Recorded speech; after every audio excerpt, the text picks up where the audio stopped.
Hey guys, tonight we're wandering into a place where silence has a sound, and flowers were once considered nobility. Imagine this, a quiet walled garden deep within the heart of the Ottoman Empire, probably in Constantinople now. It's the early 1700s, it's just before dawn. The stars are still blinking above the city's tiled domes. There's a low mist clinging to the ground, hugging each petal and blade of grass. The air smells faintly of rosewater and dew, and you're not alone. A man in layered robes and slippered feet glides through the shadows. He pauses, kneels beside a tulip, and I kid you not, leans in and whispers something so softly you barely hear it. Maybe it's a compliment, maybe a secret. And then, just like that, he's gone. You probably won't survive this level of calm, to be honest. So, before you get comfortable, take a moment to like the video and subscribe, but only if you genuinely enjoy what I do here. And hey, drop your location and local time in the comments. I always love seeing where you're tuning in from. Now, dim the lights, maybe turn on a fan for that soft background hum, and let's ease into tonight's journey together. You trudge softly, so softly, your footsteps vanish in the gravel. This isn't just any garden. You're in one of the Sultan's imperial pleasure gardens, a space carved from chaos, crafted for stillness. Lush geometric paths run between fountains that barely murmur. But it's not just for leisure. This garden is a sacred space, political, philosophical, even supernatural, depending on whom you ask. Tulips aren't just flowers here. They're personalities, portraits, even prayers. And those tasked with tending to them, the Ottoman gardeners known as bostanks, their duties as seriously as a court official guarding state secrets. They don't just water, they whisper. Whispering to tulips was, oddly enough, a state-endorsed practice. Gentle murmurs thought to soothe the sensitive blossoms, encourage elegant blooming, and most importantly, avoid bruising their pride. Yes, really, Ottoman tulips were considered emotional. These gardens were under tight surveillance. Not the CCTV and a bored guard with a walkie-talkie kind of surveillance, but the Ottoman kind, where even the wind direction was logged, and a crushed petal could result in a written inquiry. A gardener might be questioned for a flower blooming too early.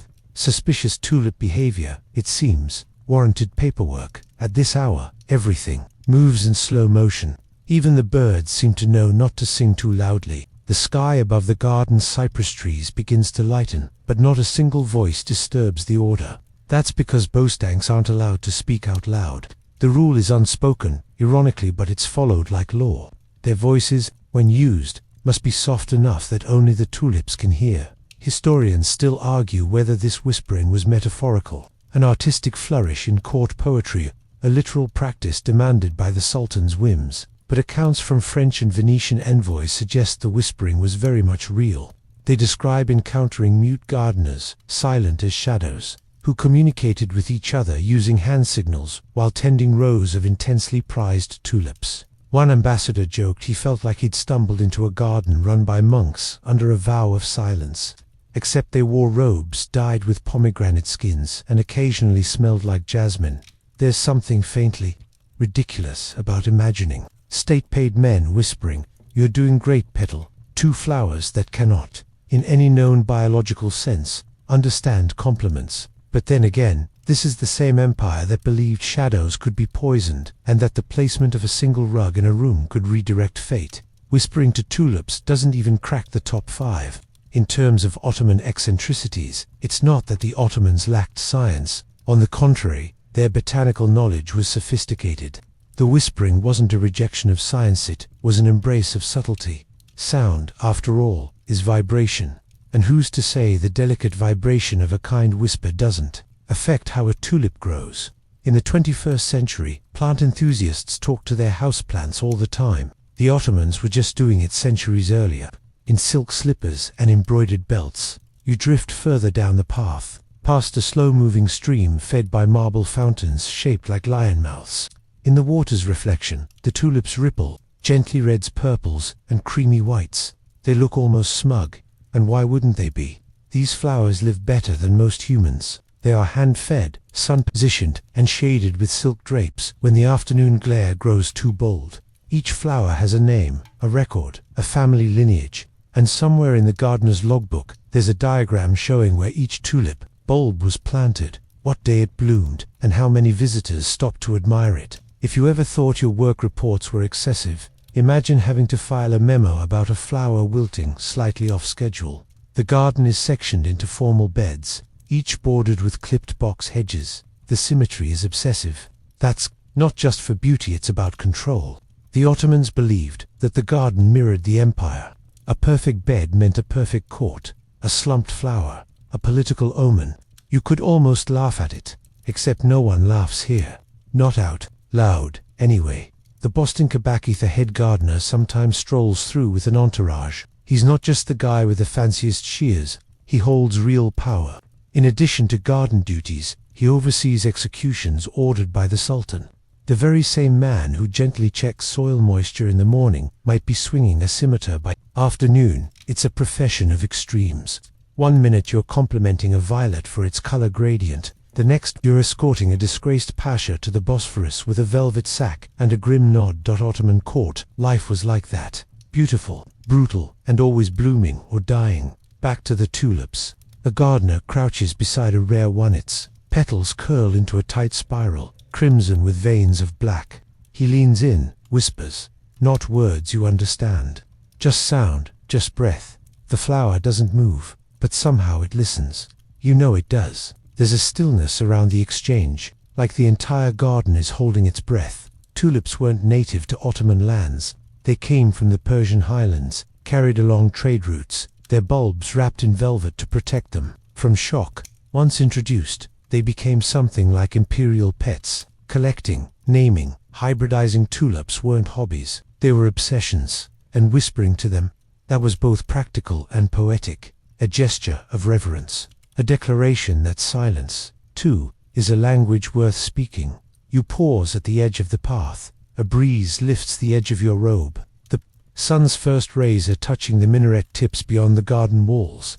Somewhere, beyond the quiet, the call to prayer will begin soon. But for now, there's just you, and 1,000 tulips listening to the world breathe. You wouldn't think a flower could trigger national obsession, international trade anxiety, and widespread economic delusion. But then again, you've never seen a 17th century Ottoman courtier cradle a tulip bulb like it's a newborn heir. If you're standing in the garden now, perhaps still whispering your awkward greetings to some particularly smug pink bloom, you're surrounded by the ghosts of a craze that once burned hotter than a summer in a dome. This wasn't just a flower. It was fashion, it was politics, and it was madness wrapped in velvet petals. Tulips didn't always bloom in the Ottoman Empire. Originally, these delicate blooms are native to the stony slopes and sunny meadows of the Tian Shan Mountains and Persian landscapes. Some say the earliest tulips were seen in the gardens of Central Asia, swaying gently in wild, uncurated beauty. But it wasn't until the 16th century that they truly began their slow and seductive journey into Ottoman hearts, smuggled, gifted, traded, and finally, exalted.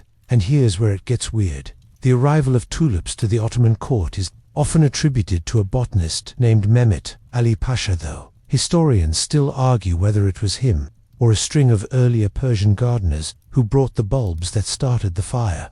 Regardless, it's clear that sometime during Sultan Suleiman the Magnificent's reign, tulips began appearing in carefully manicured palace beds. By the time you arrive here, in your quiet slippers and whisper soft curiosity, the tulip has long since taken root, not just in the soil, but in the empire's very imagination. You reach down and brush your fingers gently over a tulip's outer petals. They feel like silk left out under moonlight. Each petal, depending on the breed, can be flamed, feathered, or marbled, colors bleeding into each other like spilled ink. Some rare varieties display the sharp broken patterns caused by a virus, but back then, no one knew this. They simply assumed the flower had achieved enlightenment. These so-called broken tulips weren't discarded, they were adored and priced like gemstones. By the 18th century, especially during the reign of Sultan Ahmed III, tulips had become a full-blown obsession. This period, now known as the Tulip era Lail Devery, was a time of relative peace, ornate hedonism, and escalating garden budgets. A single rare tulip bulb could cost the equivalent of a modest house. Court artists painted them on parchment. Poets wrote verses comparing their lovers to tulips with trembling lips and upright posture. Even the Sultan's personal kaftans, sometimes bore subtle floral embroidery, a nod to his gentle green obsession. And let's be clear, this wasn't just about liking flowers. It was a display of imperial power. To own a rare tulip wasn't just a luxury, it was a signal that you were connected, educated, and sufficiently wealthy to waste good coin on something that bloomed for 1 week and then disappeared until the next year. In a way, tulips were early Ottoman NFTs, unique, elusive, overhyped, and occasionally catastrophic. Not everyone was charmed. Some religious scholars grumbled that tulip mania was a decadent distraction from faith and state affairs. Others worried about what happened when so much attention and so much money was funneled into a flower that couldn't feed the population or defend the borders. But for the moment, tulips ruled. You stroll past a raised platform where the bostanks would display the newest tulip varieties to the court. If the sultan liked a particular bloom, the gardener might receive a gold coin or a promotion. If he disliked it, well, there was a story of one gardener who tried to pass off a slightly faded tulip as a new variety. He was promptly reassigned to the less glamorous role of sewer inspector. That's the Ottoman version of a corporate demotion. But what fueled this flower frenzy? Beauty, yes. Symbolism, absolutely. But there's also something undeniably seductive about controlling nature, perfecting it. Hybridizing tulips became a kind of imperial sport. Gardeners tried to cultivate specific patterns, the perfect flame, the cleanest streak, the richest purple, and the rules of competition were written in silence. You didn't boast about your bulbs. You guarded them, traded them in hushed backroom deals, planted them in secret spots within the garden to keep prying eyes away. Ottoman tulip markets operated in moonlit alleyways or behind embroidered curtains. Prices spiked wildly depending on rumor. 1 week, a violet-black tulip was worth a chest of silk. The next week, a merchant might trade it for a prize goat, 2 carpets, and a promise of marriage to his cousin's daughter. These exchanges were rarely documented, more often whispered. Naturally so, the true economy of tulips remains a historical fog, but some records do survive. Lists of tulip types, purchase orders, even scoldings from high officials warning about the effects of floral greed. Historians still argue whether the tulip era was a genuine cultural renaissance or just a long, expensive distraction while the empire quietly crumbled around the edges. Some say it was a glorious golden age of art, architecture, and botanical beauty. Others point out that while elites hosted flower-themed parties with candlelit gardens and syrupy drinks, the empire's economy was slowly beginning to wobble. Either way, you can feel the tension even now, in the way the wind skips over the flower beds, in how carefully the gardeners move, not just because the tulips are fragile, but because reputations were 2.u. Pass a glass hothouse built into the corner of the garden. Inside, the most fragile bulb, some imported from what is now Kazakhstan or Iran, kept under watch, guarded not with swords, but with superstition. Some gardeners swore that if you looked too long at a rare tulip, it might die from jealousy. Others claimed that whispering praise to one tulip in earshot of another could cause the ignored flower to close up for days in protest. You wonder how much of this was botanical myth and how much was just human projection. But then again, don't we all anthropomorphize the things we love? One of the most popular tulips of the era, the Norway Adden Light of Eden, was so prized that it was banned from being exported or gifted outside the court. It had a creamy base with flame-like streaks of crimson, and the Sultan, allegedly, requested weekly updates on its condition. There were rumors that rival nobles tried to steal its bulbs during a particularly elaborate banquet, hiding them in the folds of their cloaks. The theft failed, of course, but you can almost imagine the scandal, the drama of high-stakes flower politics. As the garden begins to glow with mid-morning light, you realize just how deep the empire's tulip fever ran. It wasn't just in the beds and boxes, or the poetry and caftans. It was in the very pace of life, slow, careful, obsessed with form and elegance. Every whisper to a tulip was a prayer for beauty. Every silence in the garden was the sound of a court trying to pretend the outside world didn't exist, and for a while, it worked. You're standing at the edge of the same garden, but now your gaze shifts away from the tulips and toward the men who care for them. You've already met them in whispers and glances, those silent shadows who move with almost ceremonial precision. But who exactly were these people? And why did the Ottoman Empire entrust so much beauty and so much power to the hands of men who weren't even allowed to speak out loud? You step onto a gravel path that winds behind a tall hedge. Here, out of view of the imperial court, the gardeners, the Bostanks, begin their day.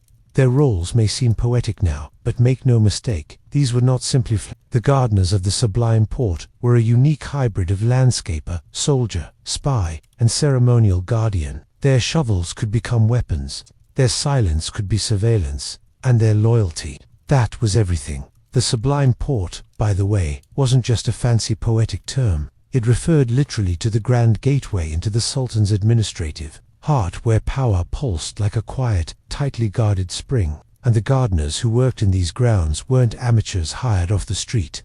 They were a part of the Bostank Corps, an elite imperial unit of around 3,000 men, uniformed, disciplined, and trained in both gardening and governance. Their uniforms weren't camouflage or khaki. Instead, they wore layered robes made of deep green and maroon fabric, designed not just for comfort, but symbolism. Green for nature and paradise, red for duty and blood. On their feet, soft-soled slippers allowed them to move silently through the gardens because noise was seen as disorder. Imagine a soldier who spends his morning trimming hedges, his afternoon guarding a palace corridor, and his evening preparing ceremonial rosewater for the Sultan's bath. That's a Bostank. You pass by one now. He doesn't speak to you, but he sees you. All of him sees you, your hands, your movements, whether you're a threat to the Tulips or a gentle admirer. His eyes are trained. Gardeners of this class were selected young, often from Balkan or Anatolian provinces, trained in silence, strength, and sharpness, not just sharp shears, sharp awareness. These were men who knew how to read wind patterns and people's intentions. With equal precision in their education, botany and etiquette went hand in hand. They memorized the growth cycles of hundreds of flower breeds, knew how to prune a cypress to perfect imperial symmetry, and practiced bowing at the exact correct angle depending on who might be walking through the garden that day. If the Grand Vizier passed by, a deeper bow. If it was just a court poet, well, maybe a nod and a whisper of that Tulip didn't like your last metaphor. Historians still argue whether the Bostanks were chosen more for their physical prowess or their intellectual poise. Some say the role was a quiet reward for promising boys who didn't quite fit the mold for military advancement. Others claim they were strategically placed in the gardens to serve as eyes and ears for the Sultan, watching not just the flowers, but the people who visited them. You come to a long, shaded pergola. This is where the gardeners took their rare breaks. Not for gossip. Gossiping was practically forbidden, but for quiet reflection. There are benches carved from cedar, worn smooth from decades of silent backs leaning into them. You sit, close, your eyes. Somewhere nearby, the crisp snip of pruning shears punctuates the stillness. There's something monastic about it, ritualistic, almost eerie. Each gardener had his own section of the garden to manage, his own tulips to whisper to, his own notes to make. And these weren't scribbles on scraps. They were kept in elaborately bound garden journals, often with pressed petals between the pages, and elaborate calligraphy describing the flower's behavior like it was a noble guest. Petal number 6 opened shyly today under the western sun. Soil around the ley limitesum showed signs of dryness, adjusted accordingly. You might think this sounds romanticized, but court archives confirm the depth of detail. Some journals from Top Copy Palace include temperature records, watering intervals timed to the position of the sun, and even observational notes on how tulips responded to the presence of certain musicians. That's right, music, it was said. That tulip swayed more boldly when exposed to ney flutes or connon strings. So if a garden underperformed, sometimes they didn't add fertilizer, they added a harpist. The Bostanks were also masters of scent. Each tulip bed, depending on its location, had a distinct fragrance layer. Some beds were surrounded with sweet basil, others with lavender or crushed mint leaves, not just for beauty, but to create an olfactory map of the garden. So if you were blindfolded and dropped somewhere in the Sultan's private gardens, let's hope you weren't, you could theoretically know your location just by scent. That's the kind of detail these gardeners lived for. But don't let the perfume fool you. These men were trained fighters. Their silence wasn't shyness, it was strategy. The Bostanks also formed the Sultan's personal river fleet, paddling him in gilded boats along the Bosphorus, and when an execution was ordered, it was often a gardener who carried it out. Executions by bowstring were preferred silent, clean, ritualistic. and the same hands that cradled a tulip one morning could strangle a traitor by nightfall. There's one corner of the garden where the flower beds give way to flat stone paths. This was the training ground, not for flowers, but for form. Here, the gardeners practiced not just pruning, but posture, how to kneel without disturbing gravel, how to bend without causing their robes to rustle. It may sound absurd now, but in a court where a misplaced footstep could be interpreted as disrespect, these things mattered, and still, they whispered. Every morning, each gardener greeted his tulips, not loudly, just breath-level murmurings. Some would offer compliments, others read short verses from court poetry, always gentle, always positive. It was believed that tulips, though they had no ears, could feel tone, that a harsh voice might stunt a bloom, or worse, cause the flower to bow its head in shame. Were these superstitions? Perhaps, but you've seen stranger traditions in your time. Remember the bit about the tulip that needed a harpist. One fringe anecdote suggests that some gardeners were selected not just for their gardening skill or loyalty, but for the timbre of their voice. Garden supervisors would listen to them speak softly, testing for the kind of soothing tone that might lull even the most temperamental tulip into early bloom. Whether this was true or just flowery gossip, the idea persists in Ottoman lore that the best gardeners were part monk, part artist, and part lullaby. As you move slowly through the shadows of the pergola, you begin to realize this wasn't just a profession, it was a philosophy, a way of living where precision, presence, and quiet reverence were not only admired, they were required. In a world full of shouting, the Bostanks proved that power could also come from a whisper. You glance back toward the main path, where another gardener is leaning over a freshly bloomed tulip. His lips move. You can't hear what he says, but the flower seems to listen. You're still gliding along the silent paths of the Ottoman palace garden, the gravel muffled beneath your steps, tulips nodding slightly in the morning air. But one thought has begun to root itself in your head, and, let's be honest, it's not an unreasonable one. Why whisper to a plant? Really, of all the things an empire could formalize into protocol, ceremonial robes, execution rituals, boat designs shaped like swans, why invest so much meaning into breathy, quiet words aimed at a flower? It's not a modern idea, of course.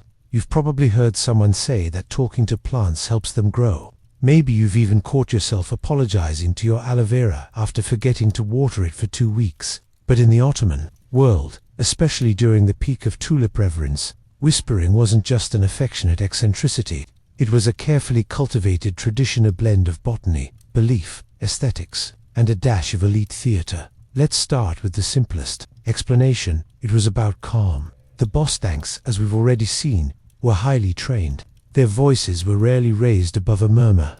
In part, this was about discipline. Speaking loudly in the Sultan's gardens could be interpreted as disrespect, or, worse, arrogance. And beyond that, it was believed that calm speech created calm energy, and calm energy led to healthier, more beautiful tulips. A stressed gardener, according to one court manual, was more likely to transmit agitation into the soil. Okay, you're raising your eyebrow. Fair. But hear this. Modern science actually shows that plants can respond to sound frequencies. Vibrations from music or even human speech can influence how a plant grows. Some studies have shown that certain sound waves can encourage seed germination or root elongation. The Ottoman whisperers didn't have lab coats or peer-reviewed journals, but their instincts weren't entirely wrong. They believed that gentle, positive sound waves helped the tulips remain upright and vibrant. Historians still argue whether the practice of whispering to tulips came from spiritual roots or botanical observation. Some suggest it was linked to Sufi mysticism, where breath and repetition zikr used to center the soul and commune with the divine. A tulip then became more than a flower. It was a silent witness to your spiritual discipline. Whispering to it was like offering prayer not to the tulip, but in its presence. The breath itself was holy. Others argue it came from Persian gardening traditions, where nature was considered a reflection of paradise, and the act of caring for it was almost sacred. In this view, whispering was a form of courtesy. You wouldn't shout at a guest in your home. Why would you shout at a tulip in your garden? Still others claim it was pure performance.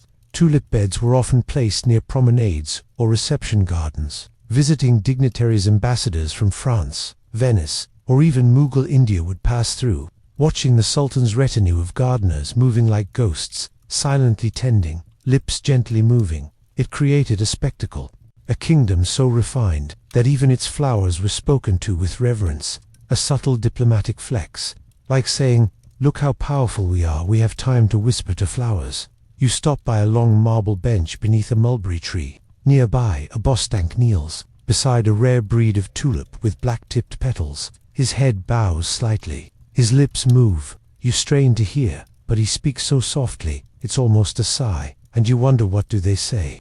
Court poets of the era suggest a range of whispers, blessings, short verses, even apologies. One poem describes a gardener telling a tulip, "I have touched your root too soon. Forgive me, beloved." Another imagines the whisper as a lullaby, sung not with melody but with cadence, something to help the bud feel safe enough to bloom. Whether these were literal practices or poetic embellishments is unclear, but in the Ottoman world, where reality and symbolism often walked arm in arm, both might be true. Of course, not every whisper was kind. According to one fringe source, a letter from a traveling Polish diplomats and gardeners were instructed to scold underperforming flowers, not with harshness, but with disappointment. "You were promised more, son. Why are you shy today?" The goal wasn't to insult the tulip, obviously. It was to create contrast, praise for growth, gentle reproach for sluggishness, like parenting. But with petals. The whispering, then, functioned on many levels. Botanically, it created a quiet, controlled environment with minimal noise pollution. Psychologically, it gave the gardeners a meditative rhythm, a way to focus, to connect. Politically, it impressed visiting nobles and projected an image of refined imperial order. And spiritually, it invited the divine into the act of gardening. Breath as devotion, speech as offering. You walk further into the garden now, past a row of low fountains shaped like tulip buds, frozen mid-bloom. Their trickling sound blends seamlessly with the rustling of leaves. Every element here is tuned to be soft, deliberate, calming. It's as if the entire garden is whispering back. One bizarre but oddly charming tale from the court archives tells of a tulip that refused to open until spoken to by a specific gardener. Apparently, none of the other bostanks could coax it into bloom, but once its favorite caretaker returned after a week-long illness, it opened fully within hours of his whispered greeting. Coincidence? Sure, but at the time it was celebrated as proof of the gardener's connection to the flower. He was even gifted a sash woven with tulip motifs and reportedly allowed to name a new hybrid after himself. Let's be real, in that moment, he was the Ottoman plant whisperer. This whispering culture extended beyond tulips. Other plants, especially roses, violets, and hyacinths, were sometimes spoken to as well. But tulips were always the primary focus. They were temperamental, picky, prone to sudden changes in bloom behavior. So while a rose might bloom on autopilot, a tulip, it was believed, needed encouragement. A tulip needed poetry. A tulip needed presence. You pause beside a small alcove garden where novices practiced. Here, younger gardeners whispered rehearsed lines to rows of identical tulips. Occasionally, a supervisor would walk behind them, listening not to the words, but to the tone. Too loud, and you'd be corrected. Too flat, and you'd be scolded. It was a kind of vocal ballet, where the choreography was breath and the music was silence. One scholar, writing centuries later, would compare this to early musical training, noting that the bostanks tuned their breath like flutes, offering their voices not as commands but as caresses. Imagine whispering not with your throat, but with your lungs, a breath shaped into speech, not for the ears of people, but for the imagined ears of a bloom. It sounds absurd. It sounds beautiful. There are modern analogues, too. In Japan, forest bathing is a mindfulness practice where you immerse yourself in the quiet of nature.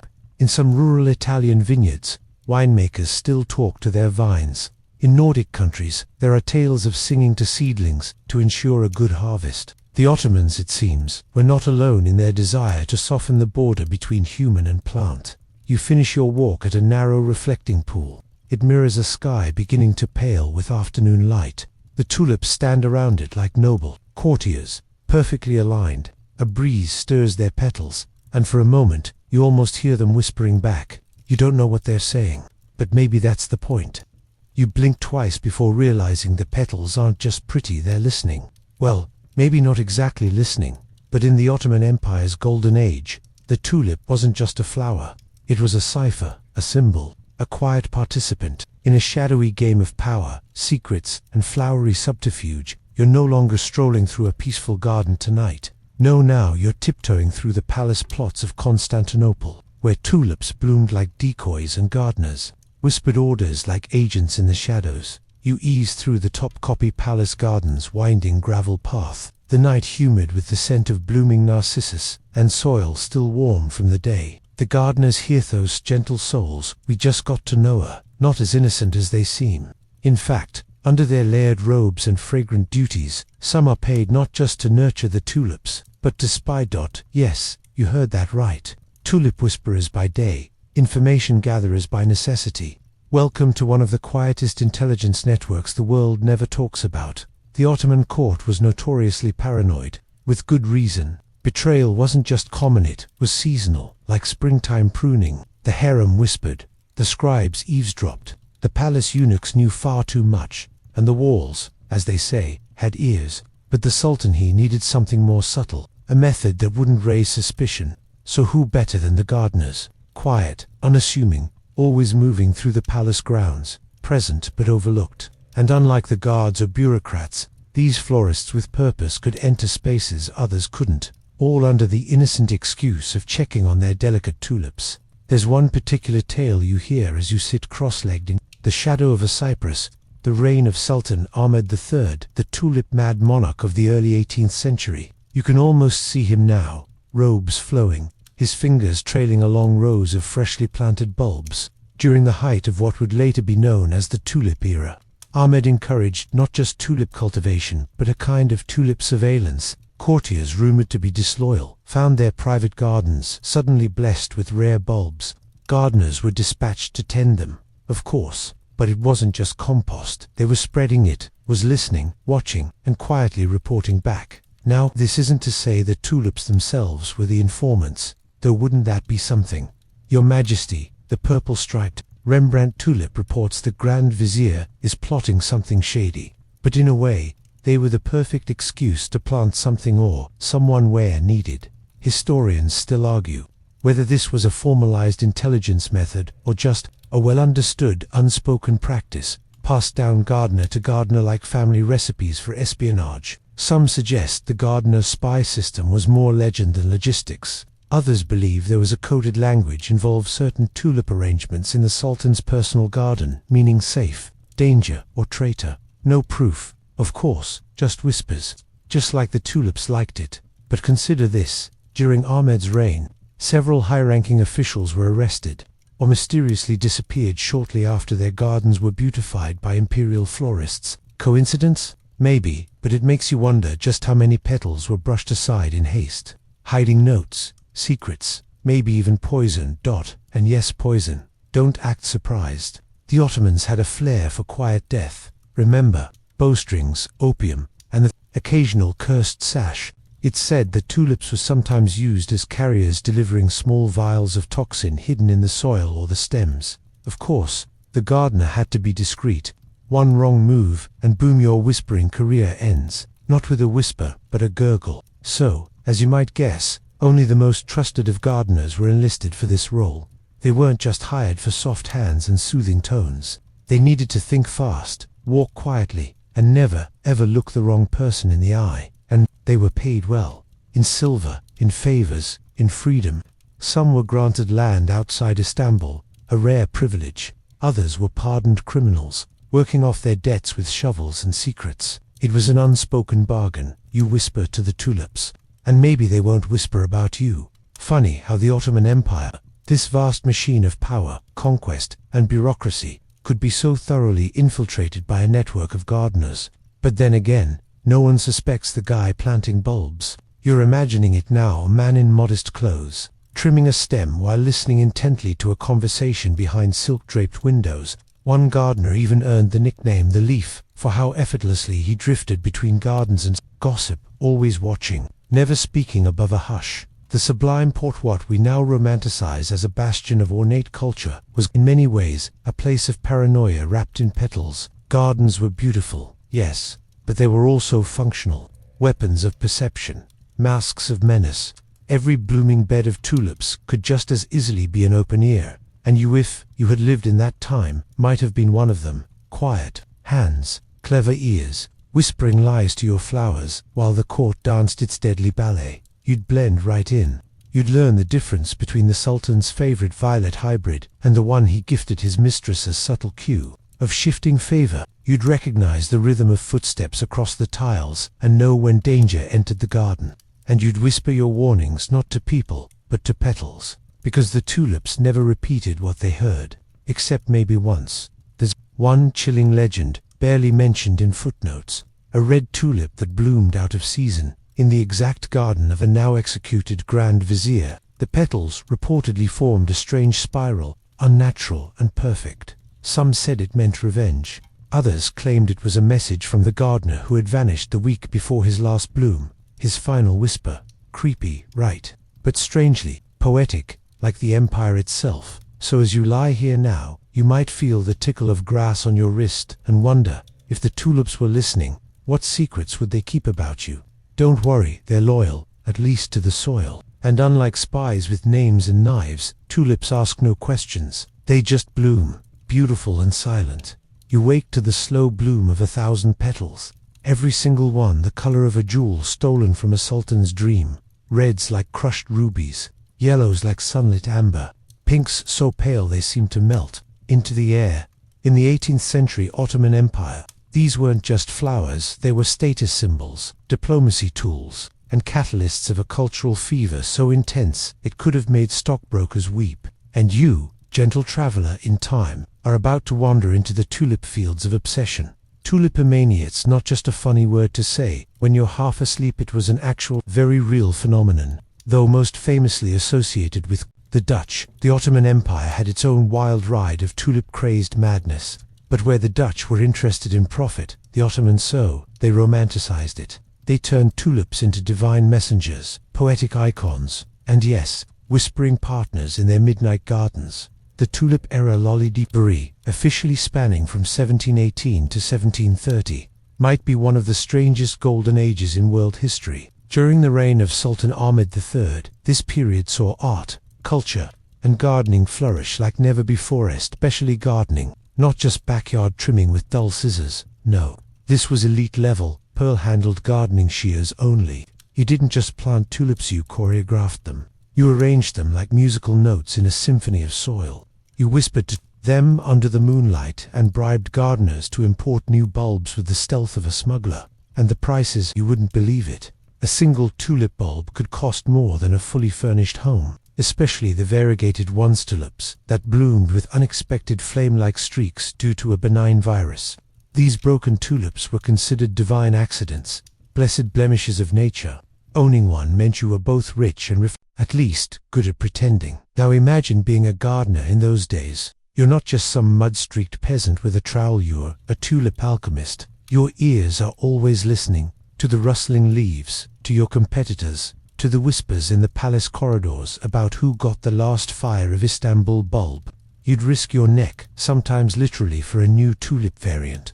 Some gardeners were even sent abroad under fake identities to smuggle bulbs from Persia, the Balkans, and even the Netherlands. And if they failed, well, let's just say it wasn't only the petals that got clipped. Historians still argue whether Sultan Ahmed's tulip obsession was truly his idea, or if it was the result of court manipulation by high-ranking officials like the Grand Vizier, Naviva Hurli, Damat Ibrahim Pasha. Some say he used tulips as a distraction while consolidating power. Others believe the Sultan was simply enchanted totally under the spell of the bloom. Regardless, this floral madness seeped into every crevice of Ottoman society. Tulip motifs exploded in poetry, clothing, ceramics, and architecture. You'd see them on palace walls, in bathhouse tiles, even embossed into the silver hilts of scimitars. High-ranking women would have tulip-shaped jewelry embedded with pearls and emeralds, while noblemen threw lavish tulip viewing parties under pavilions. Ah yes, the infamous tulip parties. Picture this: moonlight glowing on polished marble fountains, eunuchs lighting oil lamps, silk canopies billowing in the breeze, and the air heavy with rosewater and smoke from apple tobacco pipes. And there, in the center of it all, a tulip bed guarded admired, possibly gossiped about. Guests would sip sherbet, recite ghazals, and lean in close to the tulips, pretending not to care if anyone was watching them whisper compliments to the flowers. Your average party guest wouldn't dare pluck a bloom. That was considered sacrilege. Many wrote about the emotional tension of just standing close. A tulip could become the metaphor for unattainable beauty, for transient love, or even for empire itself. Glorious, fragile, and always one harsh winter away from ruin. Quirkier still, some elite families kept tulip diaries. No, not gardening logs. We're talking journals filled with personal tulip-related dreams, color interpretations, and meditative experiences while tending to their favorite bulb. Felt especially moved by the silver-edged midnight tulip today. One might write, or the crimson-flamed tulip winked at me in sunlight. I losing it. And let's not forget the market manipulators. A secret network of bulb merchants operated under cloaks of mystery. Some sold fraudulent bulbs-dyed onions or cleverly disguised crocus roots. Others pushed the value of rare tulips through false rumors, knowing full well it was a bubble. Still, people bought. Gardeners traded, nobles gambled, and everyone, somehow, felt that whisper of magic when the first tulip bloomed in spring. Of course, like any fever, it had to break. When the empire's political tensions finally boiled over, partially fueled by the perception that Ahmed III cared more about tulips than his people, the consequences were swift and leafy. In 1730, the Patrona Helal revolt exploded in Istanbul. Rebels stormed the palaces, tulip gardens were trampled, the Grand Vizier was executed, and Sultan Ahmed III was forced to abdicate. Tulips, once symbols of peace and pleasure, became scapegoats for imperial vanity. But did that stop the whispers? Hardly. Even after the official tulip era ended, tulips lingered like perfume in the empire's collective memory. Painters still sketched them, scribes still praised them, and in smaller gardens hidden from the storm of politics gardeners kept whispering, kept believing, and so do you, apparently. As you drift through this strangely fragrant chapter of history, one tulip brushstroke at a time, you begin to see how obsession, beauty, and rebellion can all bloom from the same bulb. You've walked through petals and politics, past perfumed poetry and parties that reeked of rosewater and rebellion. Now, take a breath, smell the soil, feel the velvet of the petals brushing against your fingertips, because the petals may have wilted, but the whisper lingers. When the rest of the Ottoman court drifted into slumber and the palace walls glimmered faintly under the moonlight, a different kind of silence took over the gardens. It was not the peaceful silence of rest, it was a cultivated stillness, heavy with intent and sharpened by centuries of tradition. The tulip gardens of the Topkapi Palace were not left unguarded, even in the dead of night. In fact, some would argue that the darkness made them more alive, more sacred. This was the domain of the night watchers, an elite class of silent guardians whose job was far more mysterious and more dangerous than simply patrolling flower beds. The job title, Night Watcher, may seem mundane at first glance, conjuring images of sleepy men pacing between hedges with oil lamps in hand. But in the court of the Ottoman Empire, where beauty was an extension of power and gardens were both a symbol and a stage for politics, the night watchers held a role closer to that of covert operatives. To be assigned a shift as a night watcher was both an honor and a burden. These men were chosen not merely for their discipline, but for their ability to interpret shadows, not just literal ones, but the figurative ones cast by court politics, betrayal, and the strange rituals that took place among the tulips after dark. Each night watcher began their shift with a silent oath never spoken aloud, but passed down in the rhythmic language of gesture and ritual. Before entering the garden, they washed their hands and faces in rosewater, a purification rite believed to make one's presence acceptable among sacred flora. Their uniforms were designed with the night in mind. Dark, flowing robes made of velvet-lined cotton, dyed a muted indigo that blended seamlessly with the moonlit sky and hedgerow. A sash of deep crimson, barely visible in the dark, indicated their clearance to walk through even the Sultan's private gardens after hours.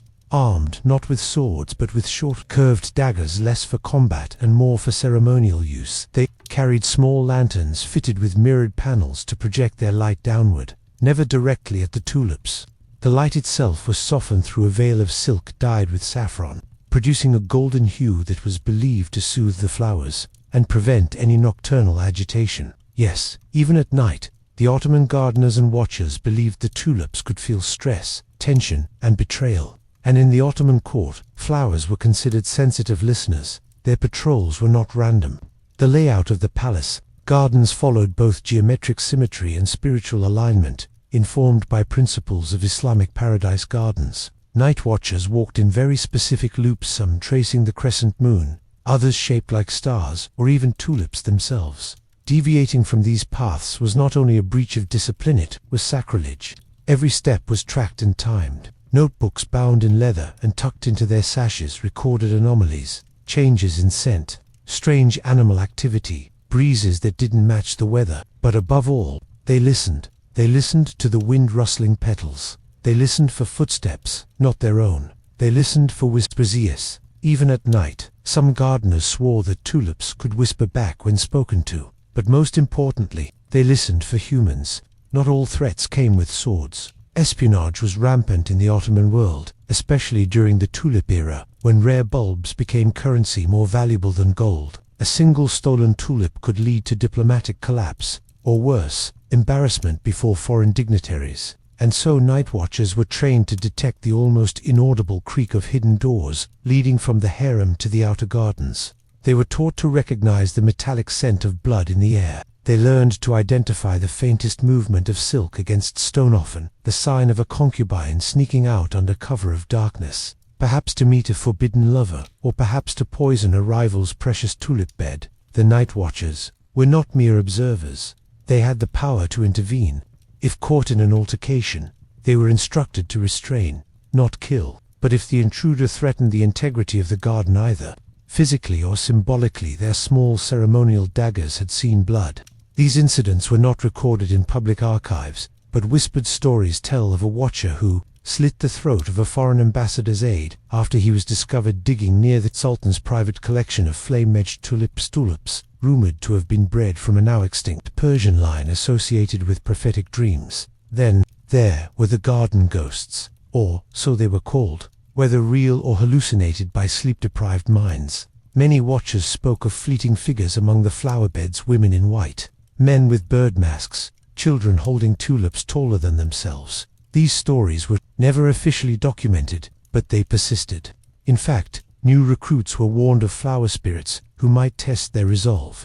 If one were to follow a phantom down the wrong path, they risked exile or worse, offending the memory of a dead sultan whose soul, they believed, lingered among his favorite tulip row. Night watchers rarely spoke to one another during shift. Communication came in the form of coded knocks on garden walls or the use of specific scents. For example, a spritz of pomegranate oil near a path entrance signaled a watcher was beginning a loop and wished not to be disturbed. Clove oil meant a potential threat had been sensed, but not seen. And if the unmistakable aroma of myrrh filled the air, something almost never used, meant danger was present. An immediate backup was required. They were also responsible for certain rituals. Once a month, under a full moon, they performed the silent salute in the imperial rose garden. It involved a circular formation around the central fountain, standing still for precisely 11 minutes and 11 seconds, facing outward, hands folded behind their backs.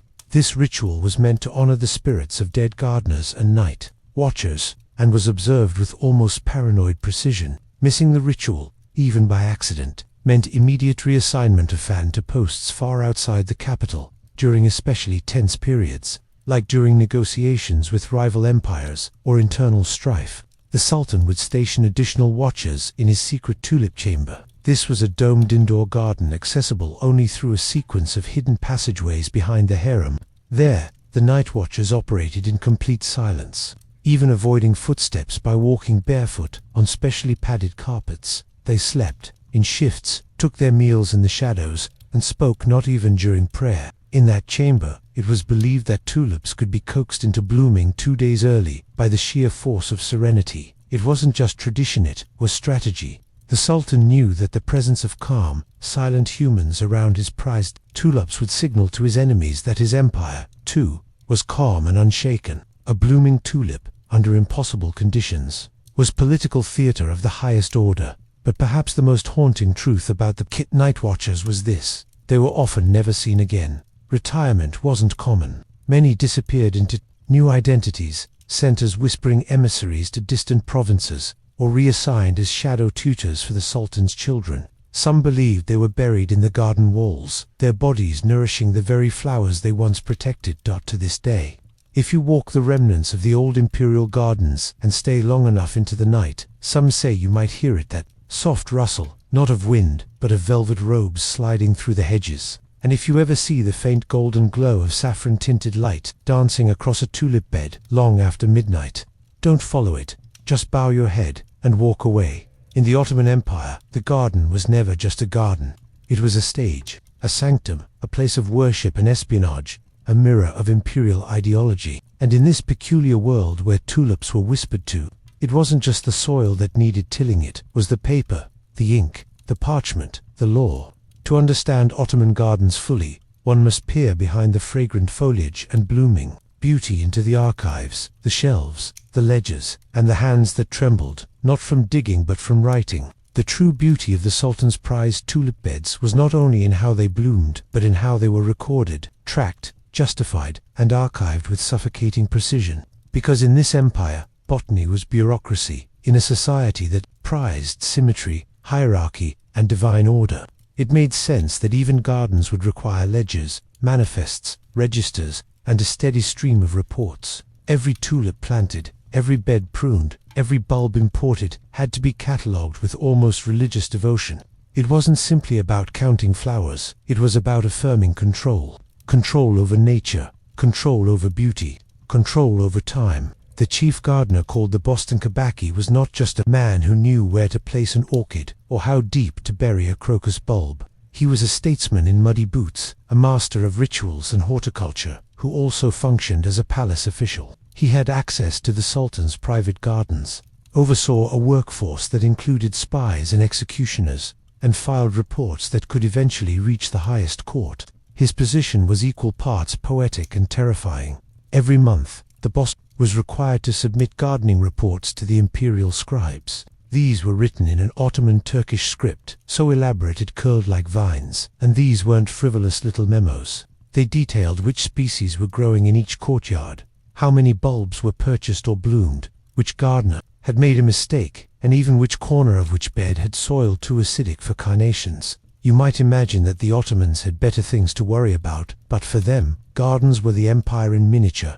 Their organization reflected the health of the realm, and so the garden was subject to the same treatment as a battlefield, a treasury, or a mosque. It was tabulated, evaluated, and administered with such bureaucratic weight that the mere misplacement of a seedling might spark an investigation.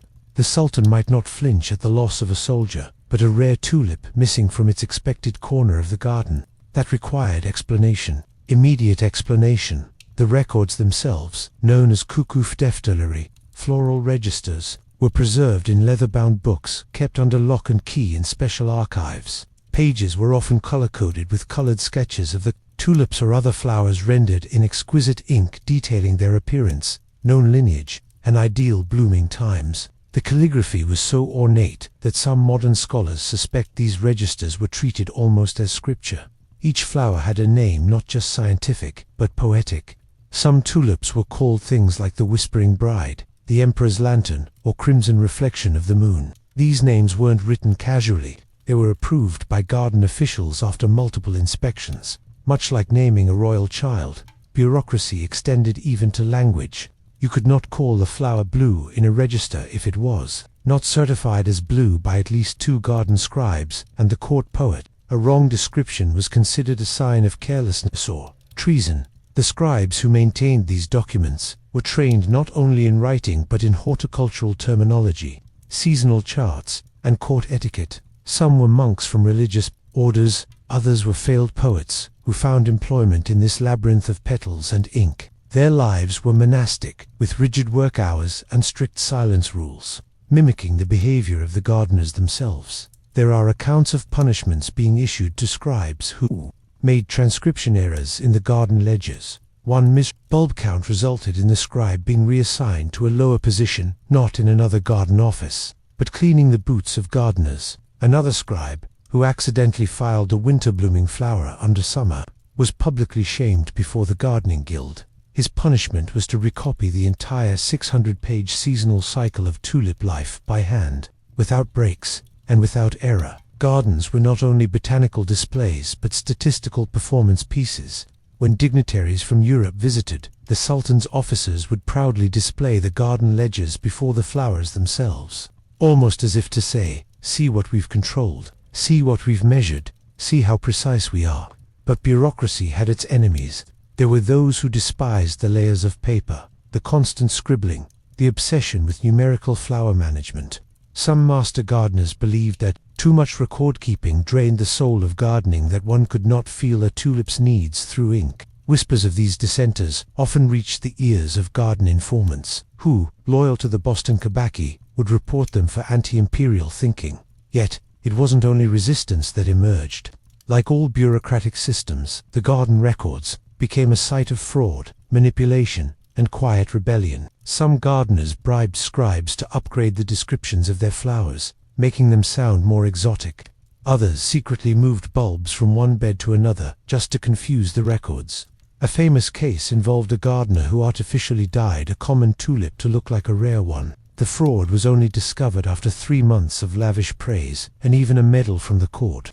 He was eventually demoted and exiled to prune thistles outside the walls. Even court intrigues found their way into garden reports. Some believe that flower arrangements in the reports were coded messages. One sultan's favorite concubine was rumored to have signaled her pregnancy through the placement of a specific violet in the margin of a register. Others used floral descriptions as metaphors to insult political rivals, masked in botanical language that only insiders understood.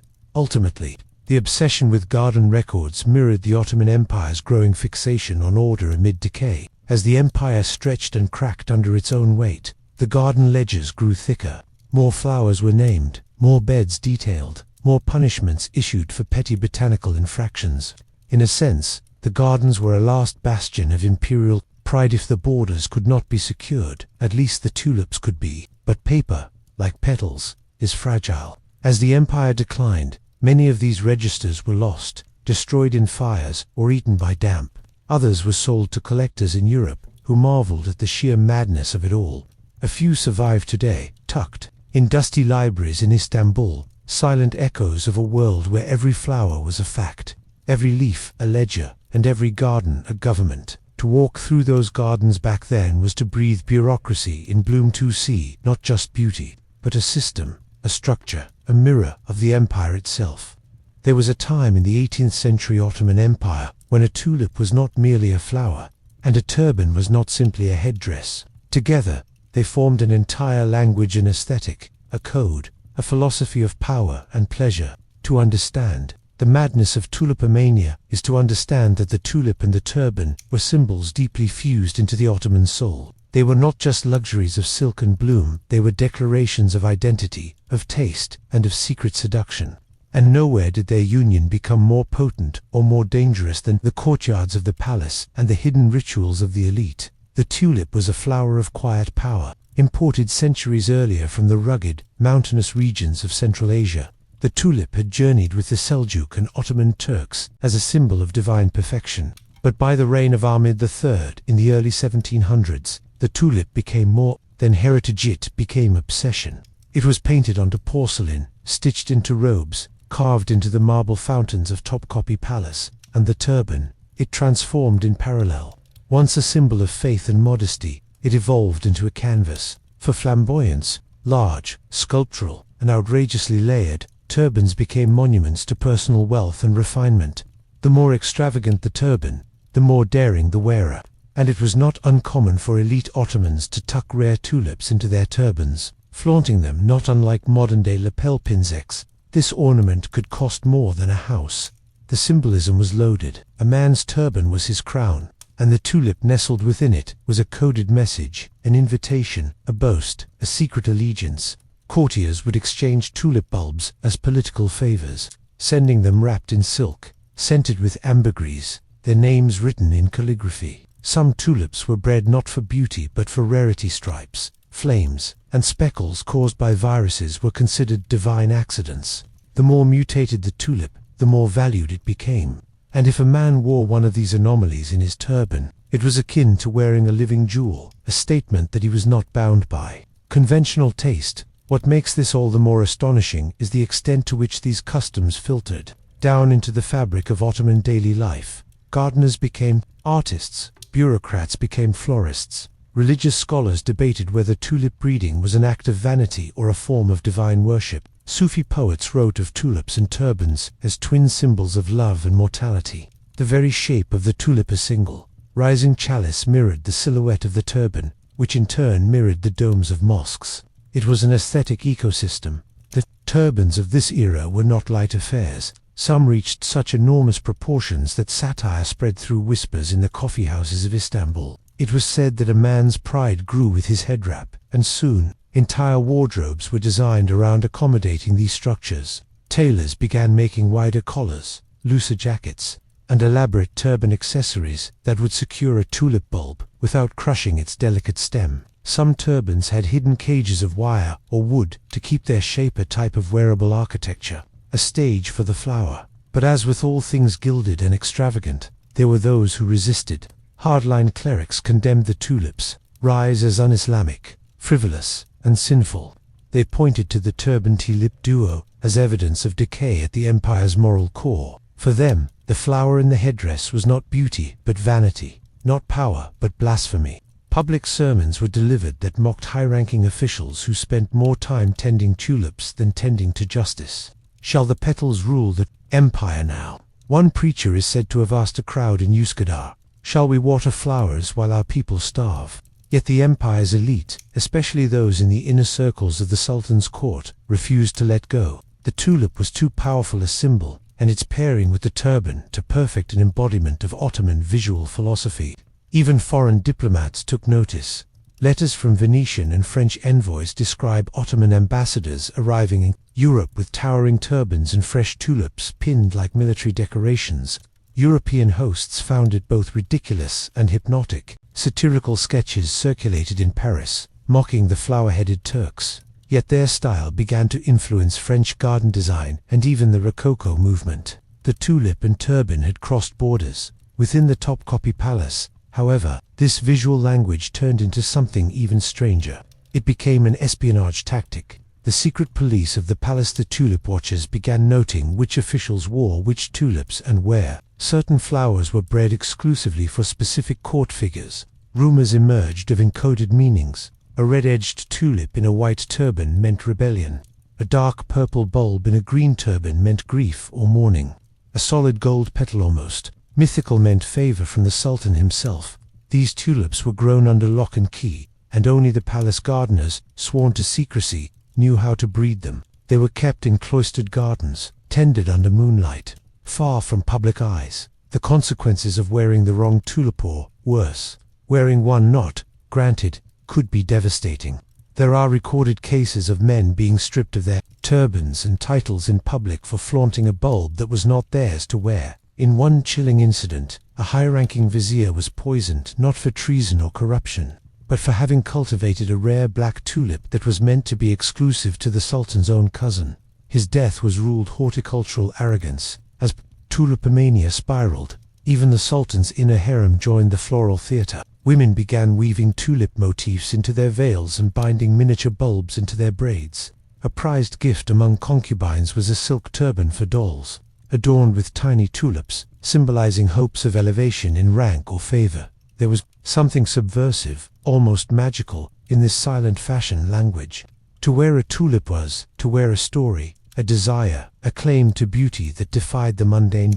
And so, in a paradox that defined the empire's golden twilight, the Ottoman elite marched deeper into luxury. Even as cracks appeared in the imperial walls, the economy struggled, military discipline frayed, peasant rebellions stirred, and still, at the center of Istanbul, a man adjusted his turban and inserted a tulip with trembling care, knowing that for one more day he could walk into the court, not as a mere official, but as a vision, a garden blooming on two legs. In the end, the tulip and the turban were never just fashion. They were Ottoman metaphysics made visible, a whisper of beauty in a world of brutality, a fleeting bloom worn like a crown.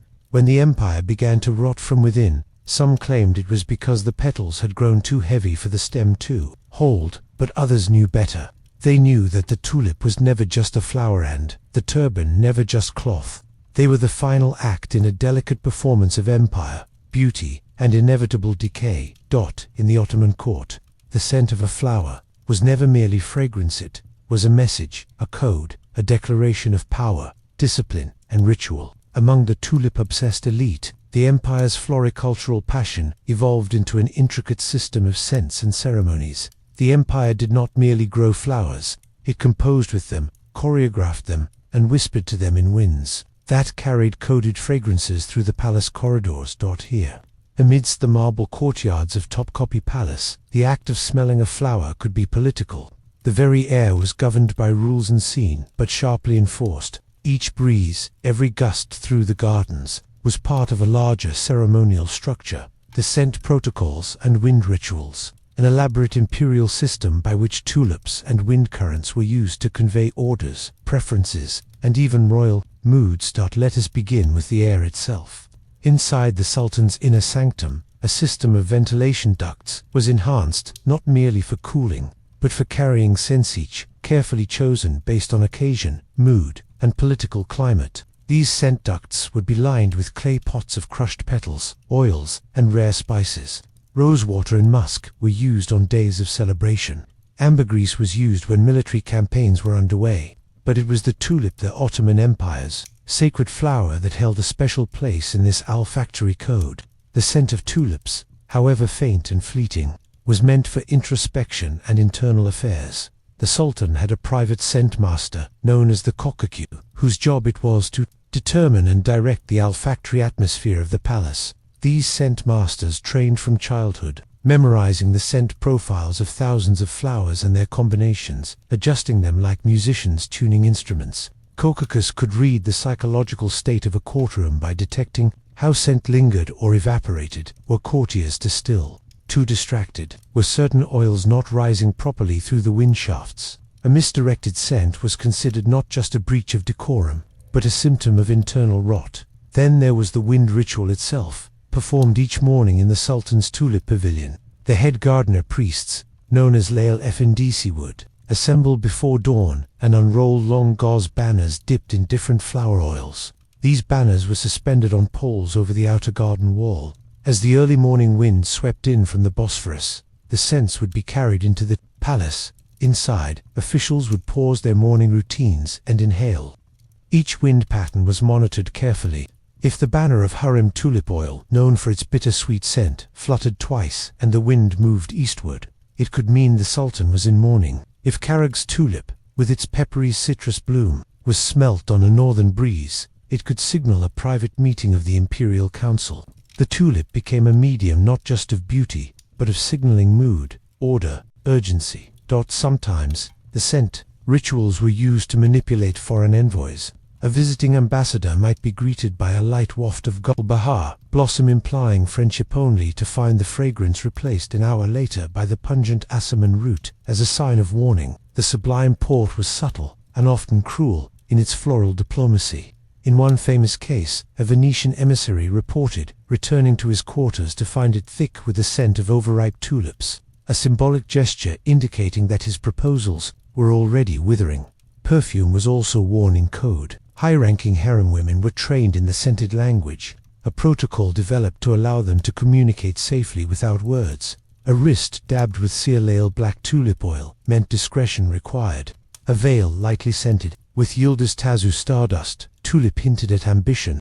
Even concubines were taught to control the scent they left behind. But no scent ritual was more sacred than the wind-reading ceremony, performed during the height of tulip season. Held on the second Friday after the new moon of Nevruz, the ceremony involved the Sultan and a circle of chosen tulip custodians sitting silently in the imperial garden at midnight. Around them, small braziers were lit with different tulip resins. They would wait until a natural gust of wind passed through, carrying the mingled scents upward. If the wind split and reversed direction, it was considered a bad omen. If it carried the smoke smoothly toward the west, the empire was deemed stable. For the season, in some cases, these rituals took a disturbing turn. During the reign of Sultan Ahmed III, rumors spread that the Kokkaku had developed a scent known as Efson Lulail, the bewitched tulip. made from a mixture of crushed petals, opium resin, and silken oils from Ethiopia. It was said this scent could induce waking dreams and was used to keep certain officials in a suggestible trance during key decisions, though officially denied. There are records of sudden faintings and hallucinations during council meetings where the scent was heavier than usual. This obsession even extended into death. Royal funerals during the Tulip era were known for the ritual of the final breeze. As the Sultan's body was lowered into the ground, petals of the Gesiach's tulip, midnight tulip, were burned nearby, chosen for their deep indigo pigment and ghostly scent. The goal was to ensure that the Sultan's soul traveled with the right fragrance into the afterlife, a final breath of dignity wrapped in petals. Meanwhile, outside the palace, common citizens mimicked what they could. Tulip water vendors sold diluted perfumes made from discarded royal garden flowers. Wealthy homes built small wind corridors to carry scented air from gardens into their dining rooms. Smell became status. A man's virtue could be judged not just by his deeds but by how the scent of his home matched the social wind. What began as mere indulgence in flowers became a structure of invisible power. By the end of the 1720s, tulip-based scent rituals were so deeply embedded in the court that entire decisions could hinge on how long a scent lingered in a corridor. A document delayed, a scroll misdelivered, or even a petal placed in the wrong brazier could trigger suspicion of treason. The sublime port had turned its gardens into breathing organs of empire, sending whispers, not only through tongues and paper, but through wind and perfume. The tulip, once an import from Persia, had become a sentient language, a haunting fragrance woven into the very lungs of Ottoman history. And as we descend into the next chapter, we must ask what happens when the wind changes direction, when the flowers themselves begin to die, but the rituals continue, when scent is no longer a gift, but a ghost. In the shadow of the sublime tulip, where petals shimmered like pearls in the Ottoman twilight, there existed a far more ominous facet of the imperial gardens, one drenched not in dew but in dread.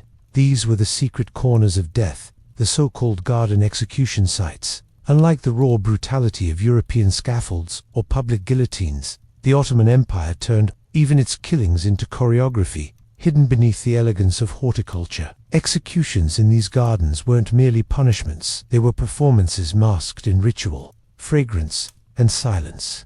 The imperial gardens of the Topkapi Palace, revered for their botanical marvels, were often seen by foreigners as places of aesthetic refuge, where floral perfection softened the hardness of empire. But within the carefully curated hedges and rose-lined courtyards, there existed secluded alcoves where selected individuals took their final breath. These were not random corners. They were designed spatially, spiritually, and symbolically to maintain the Sultan's power while preserving the illusion of imperial cleanliness. No blood was meant to be seen.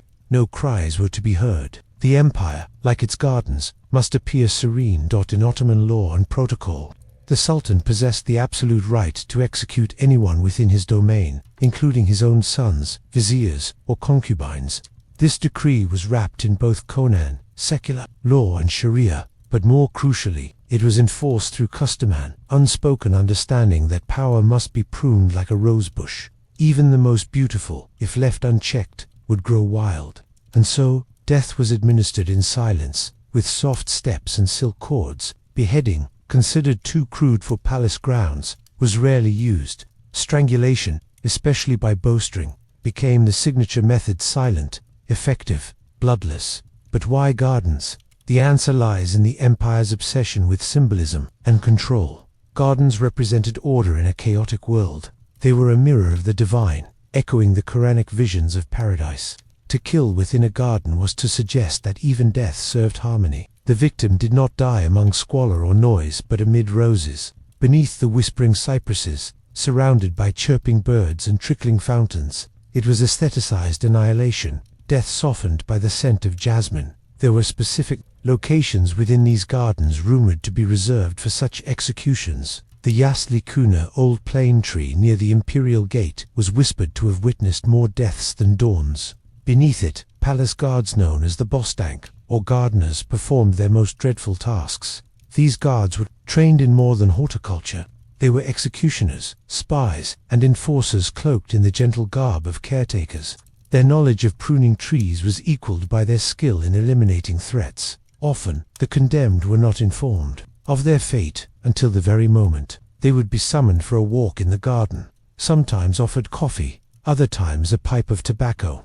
These symbolic offerings were more than gestures, they were the last rites of the Ottoman elite. It was said that if a servant approached with white silk, the guest was safe. If the cloth was red or black, they were not returning. Some tales describe victims collapsing, not from the rope, but from sheer dread once they saw the color. Death began in the mind long before the cord reached the neck. The most infamous of these garden deaths was that of Prince Mustafa, the eldest son of Sultan Suleiman the Magnificent, loved by the people, adored by the army, and deeply envied by his stepmother, Harem Sultan. Mustafa became a threat to the stability of the harem's delicate politics. One autumn morning in 1553, during a campaign in Kenya, he was summoned to his father's tent constructed like a mobile garden, complete with silken drapes and floral motifs. Thinking he was to receive honors, Mustafa walked into his own execution, strangled by mute executioners as Suleiman listened silently beyond the curtain. His death became the most tragic flower ever plucked from the Ottoman dynasty. Such executions weren't always reserved for royalty. Viziers, judges, eunuchs, and even concubines could meet their end in these green sanctuaries. The gardens were designed with twisting paths, hidden courtyards, and deliberate mazes that allowed secrecy to prevail. A man could vanish within minutes, and no scream would carry to the outer walls. For the Ottomans, secrecy was not just a preference, it was doctrine. Foreign envoys often speculated about these garden executions. Some tried to map them, others merely wrote nervously about the disappearances that occurred too routinely. Venetian spies recorded that the smell of roses sometimes grew too strong in one area, as if to mask something else beneath it. French ambassadors commented on how few guards were visible, yet how tightly controlled the palace remained. The Sultan's court, in their eyes, was not simply a place of governance, it was a scented theater of discipline. One infamous Ottoman tradition involved the execution of the Sultan's brothers upon his accession to the throne. Known as the law of fratricide, it was established under Sultan Mehmed II. New sultans, fearing rebellion from competing bloodlines, would order the immediate killing of their male siblings. These executions too often occurred in palace gardens or hidden chambers adjacent to them. Strangely, there are stories that the bodies were briefly laid among the tulips, not as a gesture of respect, but as a signal both to the harem and the court that order had been restored. Sometimes, the flowers themselves carried omens. In one case, a rare black tulip was found blooming near the private fountain of the valid Sultan Queen Mother. Just days before her favored eunuch was executed for treason, the court whispered that the flower had warned her. Whether coincidence or conspiracy, the connection between bloom and blood became almost spiritual. Flowers, once symbols of love and eternity, became silent witnesses to imperial murder. The gardeners, too, bore scars. Though trained to kill without hesitation, many Bostank were said to have developed rituals of penance. Some would bathe in rosewater after executions, as if trying to cleanse themselves of sin. Others left tulips at the feet of the condemned. Words, just petals. Their faces were always covered, their hands gloved. They were tools of the state, not men, and their anonymity was their armor. Over time, as the empire began to decay, these executions became less frequent but more desperate. Weak sultans struck from paranoia rather than strategy. Executions, once rare and calculated, turned into floral purges, where entire households vanished overnight. By the late 18th century, even palace women feared walking too deep into the gardens alone. A wrong word, a jealous rival, a suspicious whisper any could lead to a death sentence by tulip light to this day. Certain areas of the Topkapi Gardens are avoided by superstitious guides. Tourists walk unknowingly past trees where history choked on silence. The imperial rosebeds bloom bright, but beneath their roots lie tales too grim for postcards.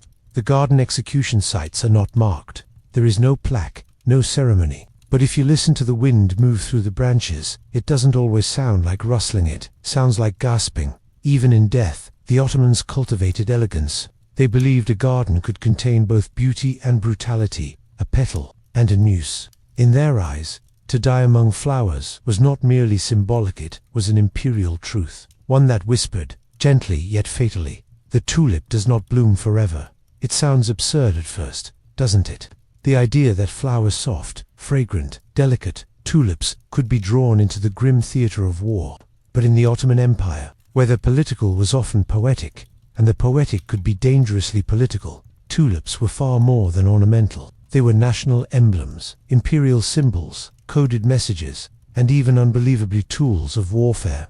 The phrase, "when tulips went to war," isn't just poetic irony. It's a true chapter in Ottoman history, one that blended espionage, diplomacy, and horticultural obsession in a world that was at once beautiful and brutal. To understand how tulips could go to war, one must grasp the enormity of their symbolism in Ottoman society. By the late 17th century, the tulip had become the botanical embodiment of Ottoman imperialism. It appeared everywhere, from miniature manuscripts to imperial fabrics, from mosque tiles to military banners. The shape of the flower even echoed the Arabic script of Allah, making it both sacred and nationalistic. So naturally, any disruption or manipulation of tulip-related culture was seen not as a trivial affair, but a direct threat to the empire's honor. During Sultan Ahmad III's reign, especially in the Tulip era, 1703 to 1730, the flower reached its zenith of political potency. While the court indulged in lavish tulip-themed festivals and night garden illuminations, a darker undercurrent brewed among the Janissaries, the imperial guards, and rival provinces. Foreign ambassadors were keenly aware of the flower's meaning and observed carefully which tulips appeared in which gardens, and which pashas favored which strains. It was no longer about beauty, it was surveillance through florals. One bizarre episode occurred during the Russo-Turkish tensions in the early 18th century. Russian agents were rumored to have infiltrated Ottoman horticultural circles, not by spying in courtrooms or barracks, but by bribing tulip growers and botanical illustrators. These seemingly harmless individuals had access to the inner sector of Ottoman society, palace gardens, royal nurseries, and even the private chambers of concubines where rare blooms were tended in secret. The Russians learned the layout of imperial spaces, troop movements, and even diplomatic alliances, all by decoding the metaphoric floral arrangements and trade routes of tulip bulbs. It was a form of botanical espionage. This triggered what many historians call the Floral Security Act of 1725, a set of deeply peculiar royal decrees that limited which tulips could be bred, where they could be sold, and to whom. Breaching these regulations was tantamount to treason. There are at least 2 documented cases in which tulip farmers were executed not for growing illegal strains, but for sharing bulbs with foreign envoys. In the eyes of the Sublime Porte, they might as well have been selling cannons. Even within Ottoman territories, tulips became coded signals of rebellion.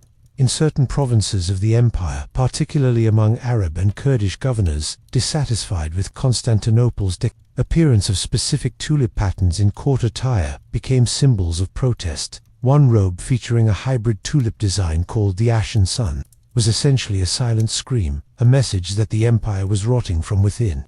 This robe was banned, and its weavers imprisoned. But the tulip wars weren't only about internal dissent or foreign infiltration. They sometimes bled into actual battlefield strategies. During the short-lived War of the Petal Gates in 1730, a rebellion sparked by Janissaries and commoners against Sultan Ahmed's indulgences, floral gardens were literally weaponized. The rebels first overtook the tulip gardens of Kagathina, site symbolic of imperial excess, and set fire to them as a public declaration of revolt. Burning tulips, their petals shriveling in the flames, became an emblem of political fury, akin to toppling a statue or tearing down a flag. One of the more surreal tactics used by rebels was the creation of floral flags. These were massive banners woven from destroyed tulip petals, used not for camouflage or ornamentation but for psychological warfare.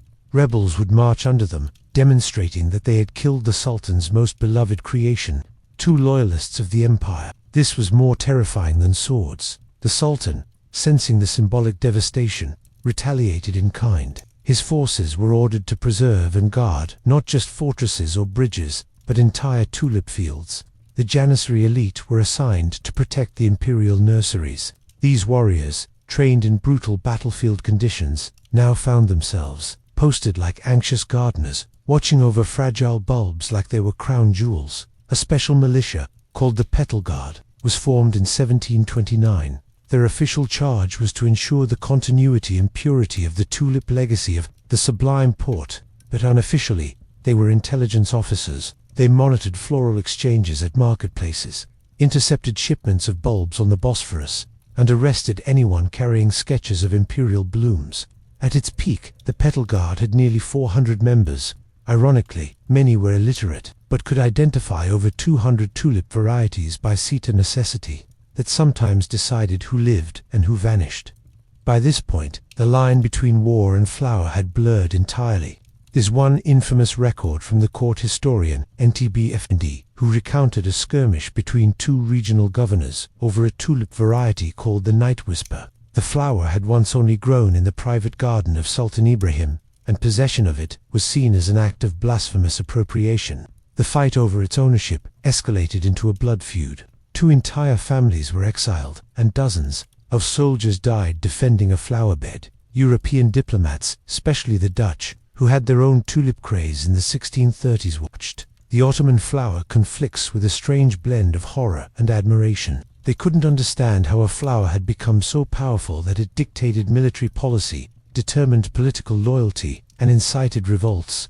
One French ambassador wrote, in Constantinople, "One may be beheaded, not for treason nor theft, but for plucking a petal the wrong way." By the end of the tulip era, after the Patrona Halal rebellion in 1730 led to the fall of Sultan Ahmed III, many tulip fields were raised as symbols of hated excess. Yet, the deeper truth remains. Tulips were not just collateral damage in Ottoman history, they were active players. They had been used to send messages, track enemies, wage class warfare, and even manipulate public opinion. When tulips went to war, the empire bled, both literally and symbolically. Even today, in Istanbul's spring festivals or in the ceramic tulip motifs still embedded in mosques, the echoes remain. Most visitors see only beauty, but beneath that petal lies a past soaked in espionage, conflict, and poetic violence. The tulip, once a flower of love and serenity, had been sharpened into a blade dot in the maze-like expanse of the Ottoman palace gardens, where symmetry masked secrets and each flower bed bloomed with intention. There thrived an invisible network of men not known for their brute strength or military cunning, but for their silence, skill, and botanical brilliance. They called themselves the Gardeners' Secret Guild, and unlike the Janissaries whose boots thundered through history's pages, these gardeners tread quietly, with shears instead of swords, pruning roses and watching kings. The very name of this guild was not found in court registers or public scrolls. Rather, it was passed through whispers, much like the delicate breeze that moved across Topkapi's flower beds at dawn. In an empire obsessed with protocol and secrecy, it was not uncommon to have informal bodies that operated in the shadows of formal power. What set the Gardeners' Secret Guild apart, however, was how deeply entwined it was with the symbolic heart of the empire, its gardens, its tulips, and its rituals of control. To an outsider, a gardener's job might seem mundane: watering, weeding, maintaining the elegance of imperial estates. But within the guild, gardening was a sacred vocation layered with codes, oaths, and even punishments. Every guild member was trained not only in horticulture, but also in cryptic messaging, observation, and the subtle manipulation of space and scent. They were the quiet surveyors of court behavior. Through them, the Sultan could watch without appearing to look. Initiation into the guild was arcane and theatrical. A novice would be blindfolded and led into a secret moonlit garden near the Bosphorus said to be planted by Sultan Ahmed himself. There, under jasmine trellises, the blindfold would be removed, and the initiate would be told the truth, that the garden was a living archive of the empire's history, that every flower species represented a fallen vizier, a betrayed harem girl, or a glorious victory. The initiate's final test was not a written exam or a formal ceremony. It was to memorize the garden's symbolic map by scent alone. If he could identify which roses meant treason, which lavenders meant exile, and which tulips meant triumph, he was accepted. If not, he returned to the menial work of sweeping paths and trimming hedges, never to rise again. But why such elaborate symbolism? Why such mysticism?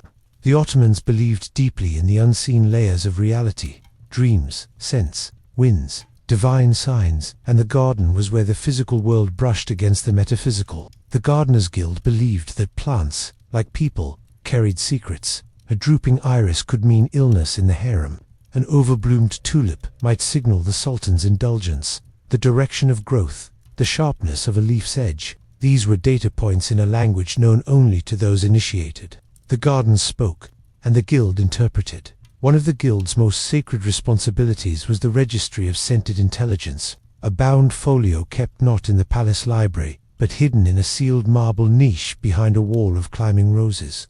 The registry recorded observed anomalies, not just in plants but in people. For instance, if a concubine lingered too long near a specific patch of night-blooming jasmine, or if a eunuch's sandals bore traces of fertilizer from a forbidden greenhouse, it was noted. Over time, these patterns formed invisible webs of influence and intent, invisible to all but the guild. The guild also maintained an internal hierarchy, not based on age, but on botanical sensitivity, the ability to detect subtle variations in soil acidity, scent ratios, and wind-blown pollen. The most gifted of them, called the Whisperers, were deployed near the Sultan's personal retreat. They could diagnose a political crisis by the decayed pattern of a single dying tulip. It was said that a whisperer once prevented a coup by noticing that the Sultan's prized white lilies had been intentionally a subtle message of mourning planted by dissenters in the gardener's crew. But such sensitivity came at a price. Whisperers were forbidden from ever speaking directly to members of the imperial family. Their senses were so attuned, it was believed that exposure to royal command could contaminate the soul. Most lived solitary lives, sleeping near compost piles or meditating beneath pomegranate trees. Some went mad, convinced they could hear the tulips talking back. Others became prophets in all but name, consulted by viziers and generals who trusted the language of petals more than palace rumors. Secrecy was paramount. Guild members were not allowed to write letters home, marry outside the gardener class, or engage in political discussion. If a member betrayed the guild's codes, say, by selling rare tulip bulbs to Dutch traders, or revealing the coded meanings of garden arrangements, they were not executed in a public square. Instead, they were sent to the Silent Garden, a walled-off zone in the imperial grounds where rare poisonous flowers grew. No tools were allowed. The traitor was left to tend the flowers indefinitely, until nature or remorse took its course. And yet, despite these dangers, many aspired to join. Why? Because the guild offered power unlike any other. Through plants, one could shape policy. A well-placed scent during a court banquet could influence memory, seduction, or sleep. A pathway of lilies instead of marigolds could change the course of a royal procession. In a palace where war was planned and women were traded like gold, the ability to sway a sultan's subconscious was worth more than any sword. Toward the end of the 17th century, as Ottoman bureaucracy expanded and European scientific methods seeped into the empire, the mystical codes of the Gardeners' Guild began to seem antiquated to the younger generation. New administrators scoffed at the idea of decoding treason. From flowerbeds, some whisperers were replaced with trained botanists. The registry of scented intelligence was boxed away, nearly lost to a mold infestation. But legends persisted. A tulip bloomed in winter near the Sultan's tomb, an omen or a prank. A foreign ambassador's horse refused to enter the palace because the roses reeked of wolfbane. The guild, diminished, became myth. Even today, Turkish gardeners speak of the Ay Bakezi, the moon garden, where only guild members may enter on the first full moon of spring. There, beneath centuries-old cypresses, they gather not to weed, but to whisper the old codes, the old flowers, the secrets buried deep in Ottoman soil. The gardener's secret guild was never truly about flowers. It was about knowledge hidden in plain sight, where color and scent were the vocabulary of espionage, and where the earth itself kept the empire's oldest secrets alive. The Ottoman Empire's obsession with tulips wasn't destined to last forever. Just as blossoms fade when neglected, so too did the once thriving tulip gardens lose their luster as the whispers of gardeners fell silent. The final years of the empire's floral fixation were neither abrupt nor dramatic. They decayed like a forgotten courtyard, quietly overgrown by weeds, cracked stone, and silence where poetry once lived. This decline wasn't merely horticultural. It symbolized the waning of an entire way of life, delicate, coded, lush, and dangerously obsessed with appearances. By the time the 18th century crept toward its close, the once legendary tulip festivals had become somber affairs, where once eunuchs in flowing kaftans directed silent orchestras of garden workers under moonlight. Now bureaucrats haggled over budgets and maintenance fees. The palace garden corps, once envied for their power and secrecy, found their ranks trimmed, their ceremonial duties questioned, and their whispers replaced by the clatter of quills and inkpots in dusty archives. The poetic protocols that guided tulip presentations, such as matching of flowers sent to the emotional state of a visiting dignitary, were no longer practiced. The empire was shifting its gaze toward industrial modernization and military survival. Tulips were losing their audience. Some historians argue that the beginning of the end came with the Petrona Halal rebellion in 1730. It was then, during a populist uprising, that the luxurious and flamboyant excesses of the court, including the tulip craze, were violently rejected. Grand Vizier Damat Ibrahim Pasha, the man most closely associated with the tulip era, was executed, and many of the empire's gardens were desecrated or abandoned. While tulips remained a symbol of Ottoman prestige, the rebellion sent a clear message: no more indulgent beauty at the cost of a starving public. The gardens fell eerily silent, their caretakers replaced by indifferent guards, their fountains clogged with debris. Nature, too, seemed to sense the shift, as ivy crept over once pristine stone paths, and moths chewed the delicate petals of neglected blooms. But weeds didn't just grow in the soil, they crept into politics, culture, and memory. As the empire's priorities changed, so did its metaphors. Where once a single tulip could communicate loyalty, suspicion, or love, now foreign embassies demanded direct treaties and quantifiable outputs. Flowers were no longer a medium for coded diplomacy. They had become quaint relics of an age seen as foolishly sentimental. The language of tulips, carefully guarded by elite garden whisperers, faded from the records. Petal patterns, once believed to reflect cosmic alignments, were dismissed as superstition. A culture that once trusted plants to carry the empire's emotional burden now labeled such practices as irrational indulgences of a decadent past. And yet, the decline was not marked by shame. There was something mournfully beautiful about the way the tulip era dissolved. Gardeners, forced into retirement or reassigned to practical farming, wrote farewell poems in the margins of gardening manuals. A few even began pressing their favorite tulips between the pages of empire chronicles, inserting beauty into otherwise grim narratives. Some of the sultan's former floral informants, those who once spied through hedge mazes and delivered silent messages with violets, vanished into remote villages, becoming ghostly storytellers of a forgotten language. To those who remembered, they were not traitors to modernity, they were keepers of a whispering world. Even the surviving tulips changed. The obsessive breeding of the earlier years had produced dozens of exquisite, fragile hybrids, many of which could not survive without constant care. As funding vanished and imperial focus turned toward military reform, these delicately cultivated strains began to vanish. What survived were the hardier varieties, less flamboyant, less particular, more suited to neglect. The empire's gardens began to reflect its political state, still expansive, but rougher, more utilitarian. Grand floral tapestries gave way to function over form. Edges were no longer trimmed with precision, and the colors faded into more somber tones. In this new, harsher environment, the philosophy of the garden changed. It no longer represented secrecy, balance, and spiritual elevation. It became a space for logistics and control, a utilitarian patch of earth, rather than a vessel for imperial emotion. The shift was subtle but profound. The whispers were gone, and in their place were orders barked by new overseers trained in military strategy rather than poetic symmetry. And yet, there were still those who remembered. In the fading corners of Istanbul, tucked between crumbling mosques and aging palaces, a few tended to tulips like old lovers nursing fading memories. They knew the histories not written in court records, but buried in the soil. They remembered the names of vanished hybrids. They could still hear the cadence of garden music once played beneath the moon. And in their solitude, they sometimes whispered not to be heard, but simply so the wind would remember. Their knowledge, however, was no longer welcome in the empire's growing libraries. The botanical guilds that once shared secrets under the watchful eye of the Sublime Porte had either disbanded or been absorbed by more rational scientific societies.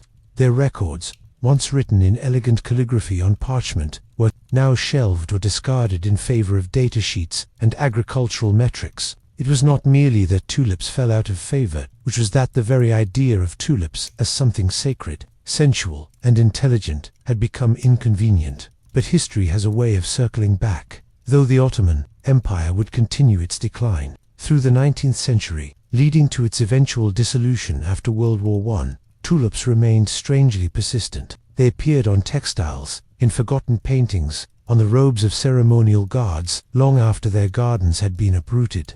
European botanists, some inspired by stolen Ottoman bulbs, began to document these lost varieties, unknowingly preserving echoes of a culture that had chosen to forget. Some of these tulips would find their way into Dutch collections, their lineage mislabeled but genetically connected to the Ottoman obsessions of old. Beauty, it seemed, resisted burial. And in modern Turkey, fragments of this forgotten floral empire persist. A few revivalists have attempted to trace the roots of lost tulip strains, seeking the secrets of the whispering gardeners who once governed the empire's petals. Istanbul now hosts a tulip festival each spring, and while the crowds are largely unaware of the espionage, ritual, and devotion that once defined the flower, something lingers in the air. The wind still moves a certain way through the petals. The old fountains, when restored, still hum faintly with the same acoustics. If one stands very still, very quiet, the whispers can almost be heard again. And so the story ends, not with a dramatic fall, but with a quiet return to earth. The empire may have faded, the guilds may have dissolved, and the whispers may have become echoes, but the tulips bloom still. And in each petal, if you look closely enough, you might still find a shadow of the Sultan's garden, a hint of a vanished protocol, or a whisper too soft to record but too powerful to erase. The gardens were quiet now. The last echoes of the empire's floral symphony had faded into soft dirt and crumbling stone. Once, they had been alive, not just with color and fragrance, but with whispers, espionage, coded winds, and conspiracies carried in the folds of petals. Now, only the wind remembered. The tulips, though once blooming in militarized rows of precise reds and purples, were gone. What remained were the echoes, not just of flowers, but of an entire way of sensing, communicating, and ruling. This was no longer just about beauty, it was about the afterlife of obsession. A strange truth hung over the decaying soil. Something about flowers had once gripped the heart of an empire so fiercely, so irrationally, that their rise and fall mirrored the fates of sultans and statesmen. Even in death, the tulips carried echoes of the systems that created them, the hierarchies, the rituals, the surveillance, the artful cruelty hidden beneath their delicate folds. Scholars and travelers, who came centuries later to walk the ruins of the old tulip gardens, found something peculiar. In the dirt, buried beneath the roots of wild weeds and invading grasses, were odd objects, not always botanical. Clay shards painted with secret codes, small silver boxes with perfumed cotton soaked in what appeared to be ceremonial oils, and occasionally, a perfectly preserved embroidered sash bearing the insignia of the Sublime Port's garden division. A tulip split in half, one side vibrant red, the other side blackened and drooping. Even in its own symbolism, the tulip was both blooming and decaying.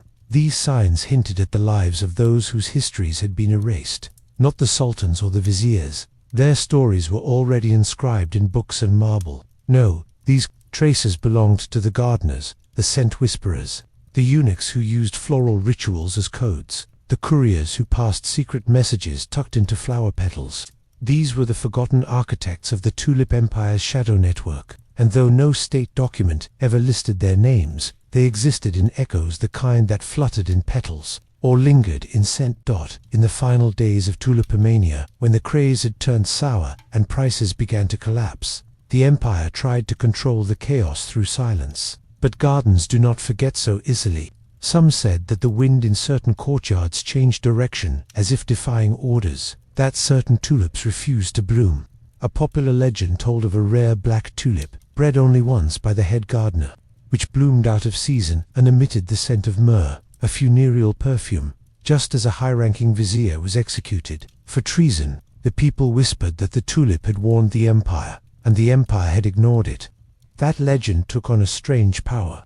The black tulip came to represent not just death, but rebellion, and in hushed circles of the court, it became a metaphor. Beware the black bloom, they would say, meaning beware the information you are not allowed to speak. It was a warning passed between poets, concubines, and disgraced gardeners alike. When someone vanished, whether from political purge or whispered betrayal, the phrase returned, "A tulip bloomed," and no one listened. The echoes were not just metaphorical. In rare cases, literal echoes haunted the old garden walls. Some historians recorded that when one walked the inner courtyards at dusk, a faint whisper could be heard beneath the wind, always indistinct, always just below the threshold of comprehension. Sufi mystics believed this was the voice of the flowers themselves, still speaking long after their deaths. Western travelers, with more rational minds, dismissed it as wind through broken latticework or the trickling sound of fountains. But local historians and oral storytellers insisted otherwise. Tulips remember, and so the empire's obsession did not entirely vanish. It evolved in later centuries. Tulip motifs returned, not in politics, but in poetry, perfume, and paranoia. The security divisions of later sultans occasionally used floral names for covert missions: Operation Crimson Petal, Midnight Bloom. Wilting stem operations with no official records but whispers among surviving bureaucrats. Even modern Turkish espionage has threads of this past sewn into its fabric. One senior intelligence officer in the early 20th century was known by his code name, the Botanist, his specialty, disguising microphones inside bouquets. Historians often debate whether this tulip obsession was a metaphor, a delusion, or a system all its own. But the answer may lie in something more subtle, a way of being. The Ottomans understood, perhaps, better than their European counterparts, that power did not always move in straight lines. Sometimes it swirled, like a breeze through garden corridors. Sometimes it bloomed in secret, hid itself in perfume, or died in beauty. The tulip wasn't just a flower. It was a language, a ritual, a surveillance system, a weapon, a warning. By the 19th century, when European botanists began collecting and classifying flora with clinical detachment, the Ottoman world viewed this with faint disdain. To label a tulip was not to understand it. To dissect it was to miss its message. For centuries, they had spoken to their flowers, whispered to them, let them guide policy, death, and diplomacy. You did not label a tulip. You listened to it. That worldview faded under modernization, but it never vanished entirely. In rare corners of Istanbul, there are old families who still host tulip ceremonies every spring, not for tourism, not for spectacle, but to remember. The petals are burned slowly in incense bowls. Children are taught not to pluck, but to kneel and breathe, and the elders, in robes marked with stylized black tulips, sit in silence, eyes closed, listening. For what? They do not say. Perhaps for the whispers, perhaps for the footsteps of the garden guards who once patrolled the night, or maybe, simply, for the wind, because what remains of tulipomania is not just history. It is echo, not loud, but persistent, not legible, but insistent. It moves like fragrance, slips through memory like pollen on the wind.